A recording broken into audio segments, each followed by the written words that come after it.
Hey guys, Lee here with a super fast video on how to find the lunar nodes in your chart, which are sometimes called the north and the south node, or the ascending and the descending node. I've already got in front of me on astro.com, which is where I kind of recommend anybody to do these freebie chart pulls because it is easy as pie to use and it's totally free. I've already got the chart of Prince, who I just wrote a profile on recently, loaded here so we can look at his nodes. What you're looking for are these 2 points here. This is the north node or the ascending node, and directly, perfectly across from it is the south node or the descending node.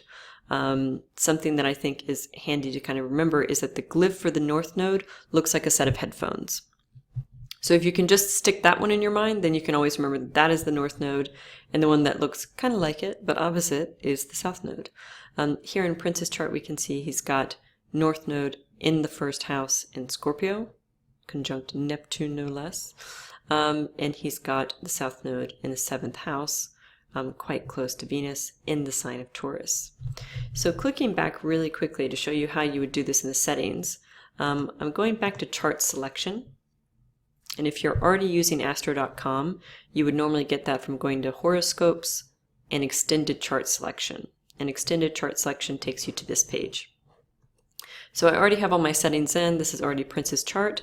And the two things you just want to look out for are true node versus mean node, and then making sure that you click here on descending node. Remember that the lunar nodes are two parts of a whole, so we always want to see the ascending and the descending node, or the north node and the south node if you prefer that language. Obviously you don't have to click this, you could leave it totally blank, but it does mean it takes that the south node won't appear, and sometimes, especially if we're starting out, we won't remember that it's there across in the chart, magically invisible. So I think it's just better to have it in the chart. Other things to know is that you've got options for true node or mean node. I personally prefer the true node. The mean node is an averaged out, aka mean, kind of estimation of the nodes based on their speed.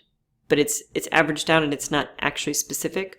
The true node, and it should be said that the nodes are kind of a tricky point to kind of track down, but the true node is actually specific as specific as we can get with the nodes. It's a hard thing to describe, but they kind of wobble around. But the true node is as close as possible as we can get it. So I recommend the true node if you can. And when you click those, and make sure that you have those settings in place, ta-da, you will have nodes in your chart.